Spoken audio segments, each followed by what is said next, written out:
ఆసుపత్రిలో రోగులకు మెరుగైన వైద్య సేవలు అందించాల్సిన అవసరం వైద్య అధికారులకు నిర్లక్ష్యం వీడకపోతే సాగనంపుతామని ఎమ్మెల్యే ఆదిరెడ్డి శ్రీనివాస్ హెచ్చరించారు.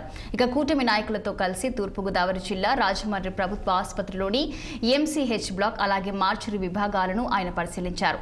ఆసుపత్రిలో మందులు లేవని పలువురు రోగులు ఫిర్యాదు చేశారని, వైద్యులకు 2 ఏళ్లుగా అదే యూనిఫామ్ ఉందని, ఏసీ ఫ్యాన్లు సరిగ్గా లేవని సిబ్బందికి ఆదిరెడ్డి ఫిర్యాదు చేశారు.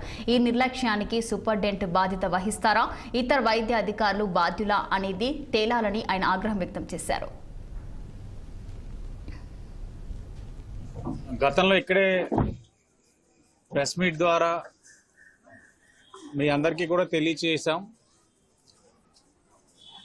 ప్రతి 15 రోజులకి ర్యాండమ్గా ఏదో ఒక బ్లాక్కి వెళ్తాం. అక్కడ ఉన్న సమస్యల్ని అడిగి తెలుసుకొని యంత్రాంగం ఏ విధంగా పనిచేస్తూ ఉంది, మెరుగుపరచడానికి ఏం చేస్తే మంచిదన్న దాని మీద కార్యక్రమాలు తీసుకుంటామని చెప్పాం. 15 రోజులకి ఈరోజు రావడం జరిగింది. ఎంసీహెచ్ బ్లాక్కి వెళ్ళడం కూడా జరిగింది. వెళ్ళిన తర్వాత మాకు అర్థమైంది ఏంటంటే, గత 2 దఫాలుగా నేను కానీ అలాగే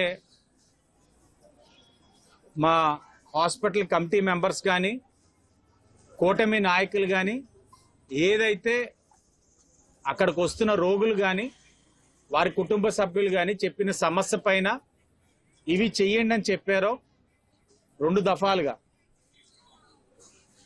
ఆ సమస్యలు ఎక్కడికక్కడ అలాగే ఉన్నాయి. సూపరింటెండెంట్ గారి నిర్లక్ష్యమా లేకపోతే